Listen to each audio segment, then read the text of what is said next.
So today I'm talking about a P0075 code, what it is and how you could go about fixing it. And so what is a P0075 code? Well, it's the intake valve control circuit, bank 1. And so what does this mean? Well, basically, many modern vehicles these days, they have what's called variable valve timing, which basically can control the timing when the engine's running. And this is a good system. It can help improve gas mileage. It can give more horsepower at higher RPMs, different things like this. But when you get a P0075 code, the computer's seeing a problem with this system, mainly with the control solenoid circuit on bank 1 side of the engine. And so it's going to be troubleshooted to know why. And if you have a V6 or V8 engine, the engine's going to have 2 banks. Bank 1 side of the engine is always the side of the engine with the number 1 cylinder. So if you Google your engine at like cylinder location or firing order or something like that, and you locate the number 1 cylinder on that engine, since there is differences, then that side of the engine is going to be bank 1, and the opposite of that would be bank 2. If you have a 4-cylinder engine, then there'll only be 1 bank. There'll only be bank 1. And one thing to note about these variable valve timing systems is that depending on the manufacturer and the year the vehicle was built, the system can be named differently, they can be designed differently, components are going to be located differently, things along these lines. So if you do go to work on a vehicle with the P0075 code, it's going to be a good idea to get a diagram for that vehicle of how the system was designed. That way you know for sure what's going on. So be sure to keep that in mind.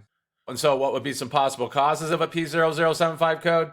Well, the first thing to go and do whenever you have a problem with the variable valve timing in a vehicle is to go check the engine oil and be sure that it's not low or really dirty or anything like this, because engine oil flows through all these variable valve timing components. And if the engine oil is low or if it's really dirty, then that can cause problems. That can cause variable valve timing codes. So the first thing to go and do, check the engine oil, be sure it's not low or really dirty. The next thing that could cause this is a bad variable valve timing solenoid. That intake variable valve timing solenoid might have just gone bad. It just need to be replaced.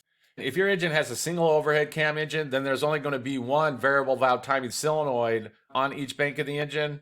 But if you have dual overhead cam engine, then there's going to be 2 solenoids on each bank of the engine for a total of 4. And when you get this P0075 code, it's pointing to the intake solenoid. This is going to be the same for a 4-cylinder engine. If the engine's a dual overhead cam engine, then you're going to have an intake solenoid and an exhaust solenoid. And when you get this P0075 code, the intake solenoid is going to be the one to go and locate. There's some different ways to go about testing these solenoids. If you have a multimeter, you can use ohms to go and test it. Basically, you go look up what the rated ohms are for that specific solenoid, since there is differences between the solenoids, and you check it using ohms, and if it goes outside of that, then you know it's bad, you know it needs to be replaced. And if it's open, you don't get no reading, then of course you know it's bad. Checking for ohms only tests that small little coil that's inside of there, so it won't test that plunger that goes back and forth inside of there. So a very common way that many people use to test to see if it's working is that they give it voltage and they listen to see if it clicks. These solenoids usually have 12 volts going to them. Again, be sure to check the schematics for the vehicle, but usually they have 12 volts going to them. So one way you could test it is you send 12 volts to it and you listen to see if it clicks. And if it clicks, it usually is working. There's some good videos on this. I've made videos on this. I'll put a link down in the description box below if you want to check that out. But the next thing that's going to cause this is a bad variable valve timing solenoid. And the next thing that could cause is that there's some kind of wiring issue. Basically, there's like an open, a short, a blown fuse, something along these lines. So if you have a multimeter, you can go and check the circuit. You can go and check and be sure you're getting voltage to the solenoid and different things like this.